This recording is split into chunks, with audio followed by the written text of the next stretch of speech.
Today we begin at Carriden Old Church, close to the Firth of Forth and Bo'ness. The ruin we see here was built in 1766, but this was not the first church at Carriden. Before this, the parish church stood nearer Carriden House, within an older medieval burial ground. That earlier church belonged to the medieval parish world and was connected with Holyrood Abbey in Edinburgh. By the 18th century, the medieval church had fallen into ruin. The parish moved here, and this became the new kirk for Carriden. This was a working parish church, not a monastery, not a famous saint's shrine, a kirk for the people who lived here. Carriden sat between the Firth of Forth and the coalfield. One side looked towards ships and trade, the other was tied to coal, salt making, ironworks and manufacturing. The church reflected that. Inside were galleries, including a sailor's loft, likely one of the timber galleries inside the main church, used by the seafaring men of the parish. The tower, spire and session house were added later in the 19th century. There is also a closed-off section of the church today, which was likely the session house. The church also had an older bell cast in Rotterdam in 1674 by Peter Ustens. By the early 1900s, the church had become too small. A new church was built beside it, and this one was left as a ruin. One of the most important people buried here is Dr. John Roebuck. Roebuck was a doctor, chemist and businessman. He was involved in coal, salt, iron and pottery. He helped found the Carriden Iron Works, leased the Duke of Hamilton's coal mines and salt pans, and lived at Kinneil House. Later, even after financial setbacks, he founded the Bo'ness pottery in 1784. He was also involved in the manufacture of sulfuric acid, then often known as oil of vitriol. That name belongs to the older world of alchemy and early chemistry. Alchemy was not simply field chemistry, it was a way of studying transformation across both the material and immaterial worlds. Matter, metals, minerals, spirit, nature, purification and change, before these ideas were separated into the modern sciences or dismissed altogether. Roebuck did not discover oil of vitriol. His importance was scale. Sulfuric acid was already useful for bleaching cloth, working with dyes, refining metals and supplying the chemical trades of the 18th century. Earlier methods used glass vessels, which limited production.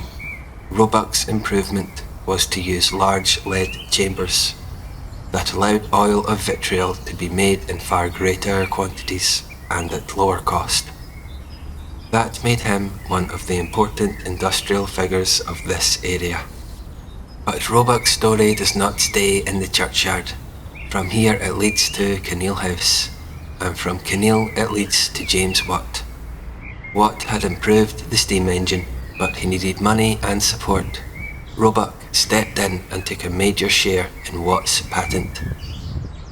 Later in this video we'll visit Watt's cottage and Kinneil, where that story becomes much more than a name in a history book. But Roebuck's own finances later failed. In 1773 he had to give up his share in Watt's patent. That share passed to Matthew Boulton. Boulton was already one of the leading manufacturers in Britain. From his Soho manufactory near Birmingham, he produced high-quality metal goods, used skilled workers, and built a reputation for precision, scale, and organisation. He was not just a man with money. He understood how to turn invention into production. Watt needed money and support, so Roebuck stepped in. But when Roebuck's own finances failed, his share in Watt's patent passed to Matthew Boulton. Boulton had the workshops, workers and business sense to turn Watt's engine into something that could be manufactured and sold. He was also involved in coin minting. At his Soho mint near Birmingham, he used steam-powered machinery to make coins more consistently. So Boulton was not just connected to steam engines, he was connected to machinery, money, metalwork and mass production. From Roebuck's grave at Carriden, we move towards Kinneil House.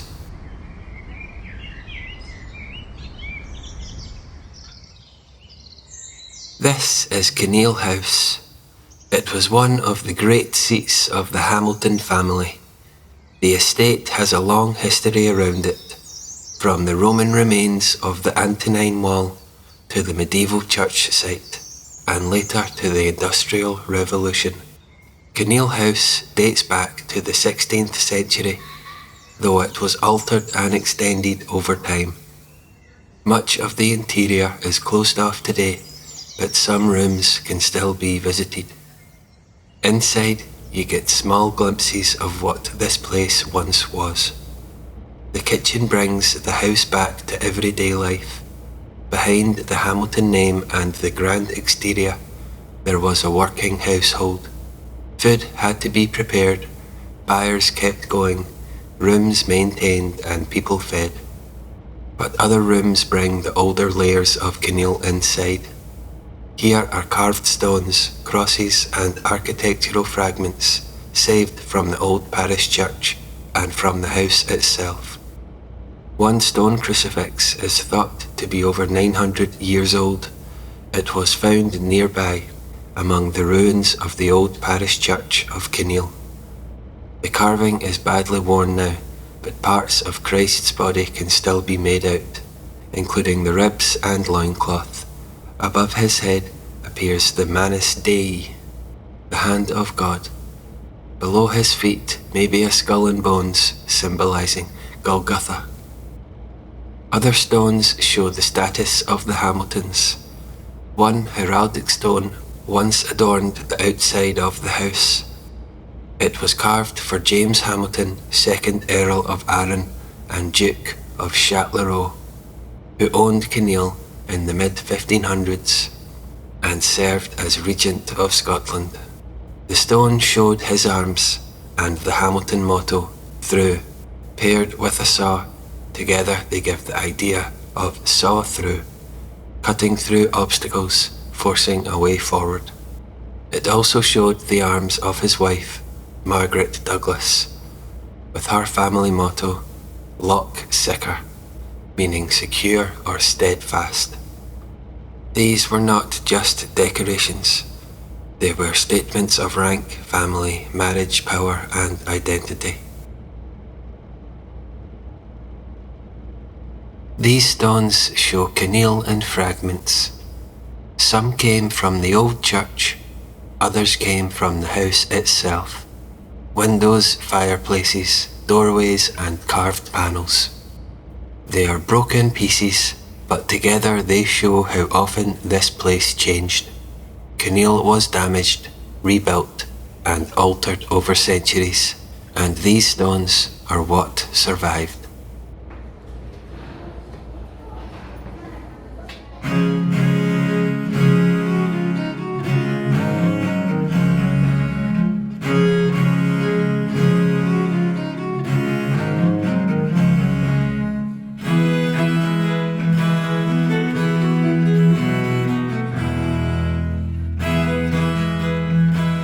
Upstairs, Kinneil House changes again.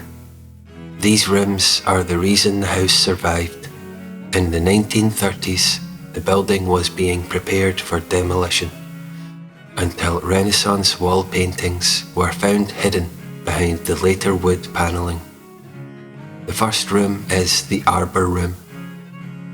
This was once part of the private chambers of the Hamiltons. Among the foliage are roundels with biblical scenes, including Samson and Delilah, the temptation of Saint Anthony, the sacrifice of Isaac and Bathsheba. Even the painted scrolls carried meaning.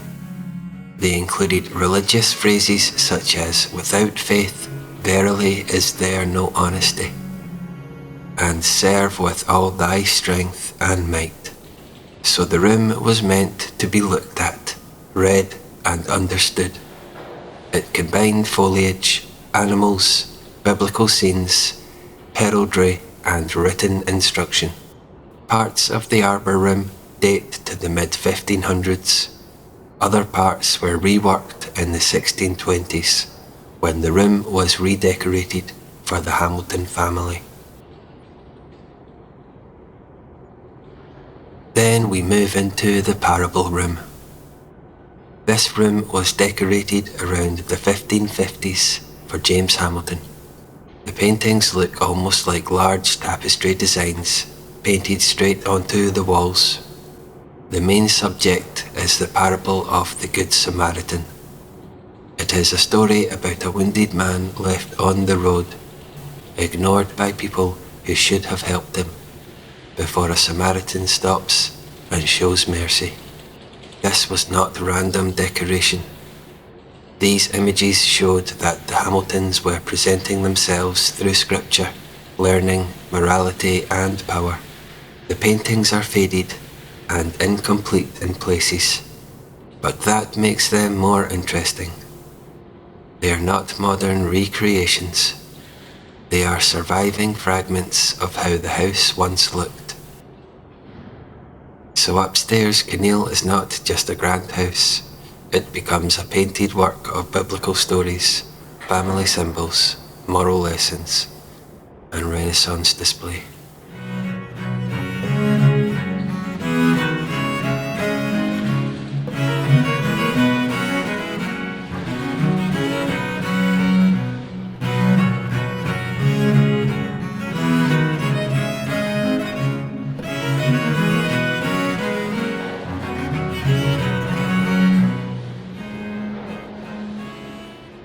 Before leaving the house, there are a few smaller objects worth noticing. Some displays connect Kinneil to the Roman Antonine wall. The replica intaglio rings are based on carved gemstones found along the frontier. Small objects but full of meaning. God's symbols, protection, identity, and personal belief. There are also painted fragments from the house itself. They remind you that Kinneil was not always bare stone. It was once coloured, decorated, and full of life. So even the smaller pieces add to the bigger picture. Roman belief, Hamilton display, medieval fragments, and later industry all close together.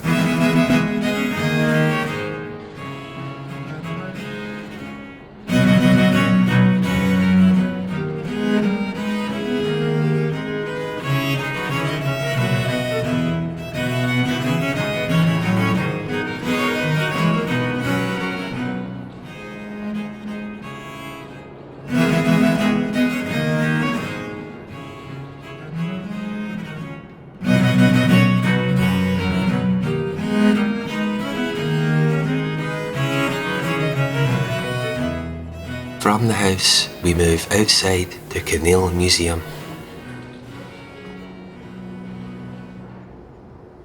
The museum adds more of the local story. The estate, the Antonine Wall, the Old Church, Bo'ness, and the people connected with this place. Hello, there's the wood mouse.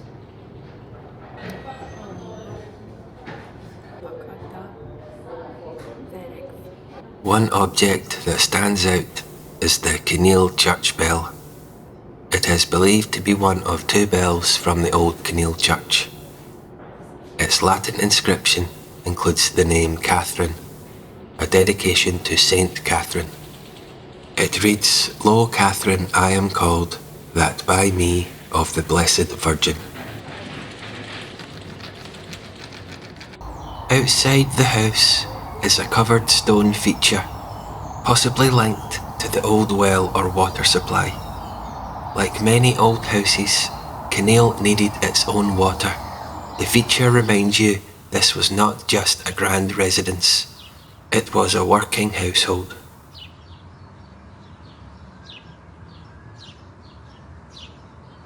This is Watt's cottage. This small workshop was used for experiments and design work.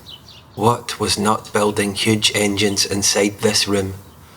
This was where ideas were tested, measured and developed. Watt was also a Freemason, initiated into the Glasgow Royal Arch Lodge number 77 in 1763. A later lodge in Glasgow was also named after him, Lodge James Watt, number 1215. The cottage sits beside the Gill Burn.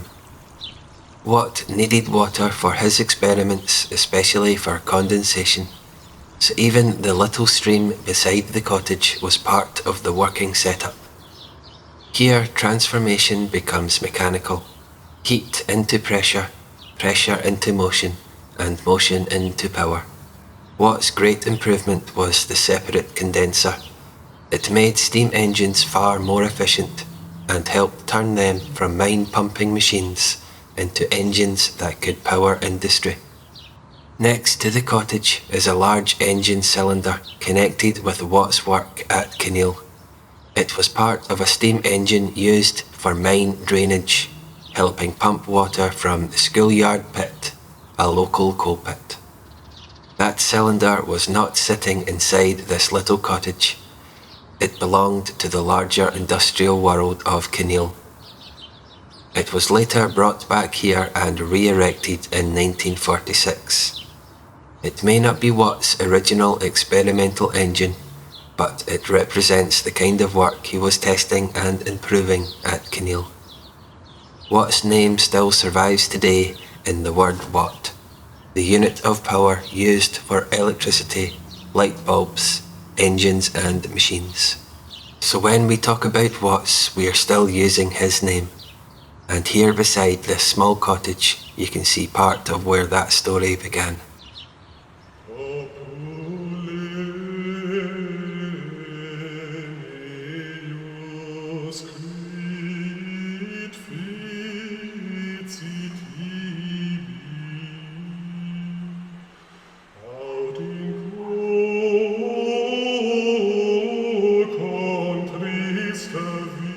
We've now come to the old church of Kinneil.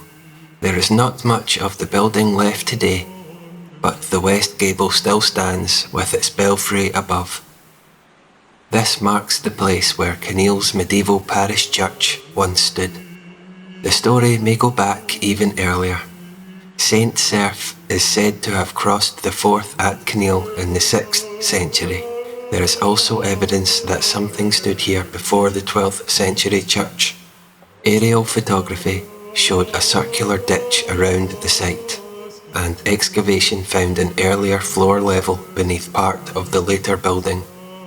So Kinneil may have had a sacred lair before the medieval church we know from the ruins. The Kinneil cross I mentioned earlier came from this church. It is one of the rare Scottish examples of an early stone crucifixion, and is believed to be the only known Scottish rood cross. But it was badly damaged. The figure of Christ was defaced, probably during the Scottish Reformation. The church bell we saw earlier connects this church to St. Catherine. St. Catherine of Alexandria was one of the great medieval saints, linked with wisdom, learning, debate and martyrdom. Her symbol was the breaking wheel, the Catherine wheel. According to her legend, the emperor ordered her to be killed on a spiked breaking wheel, but when Catherine touched it, the wheel shattered. She was then beheaded instead. The church itself was Romanesque in style, with a nave and chancel. Today the west gable and belfry are the clearest parts left above ground. Then in 1745, dragoons sent to protect Kinneil House set fire to seats still inside the church. The building was destroyed in the fire.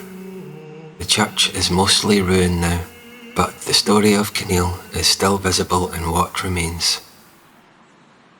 These metal structures are placed here to frame the views around the estate. The steps echo the crow-step gables of older Scottish buildings, almost like a stairway to the heavens. From the old church, we keep walking through the estate towards the Curley, at the far end of Kinneil. On the way, the landscape changes again. Here we pass ponds, woodland and open ground, but beneath this quiet surface is another older layer, the Roman frontier.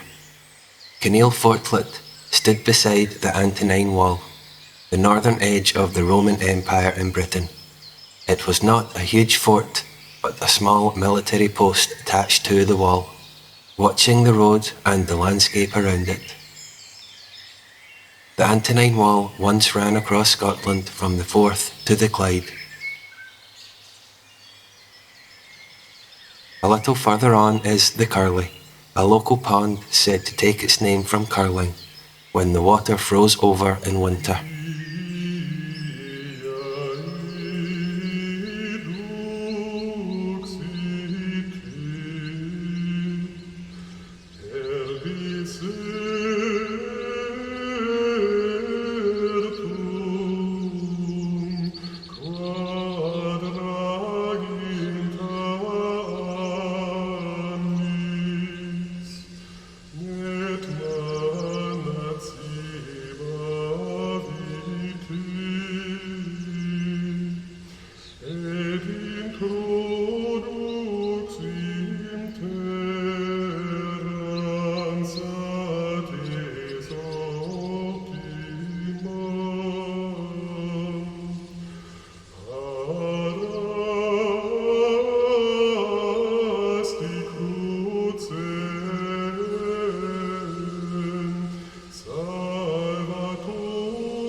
Here at Kinneil House, the estate had gardens and fruit trees too. An orchard was laid out here in the 1670s under Anne, Duchess of Hamilton. Apples, pears, plums, cherries, peaches and gooseberries were grown, and Kinneil became known locally for its fruit. Carriden and Kinneil show that history is not locked away in one building. It is spread through the whole landscape, waiting to be noticed. Thanks for watching this episode of Kirks and Crowns. We'll see you next time.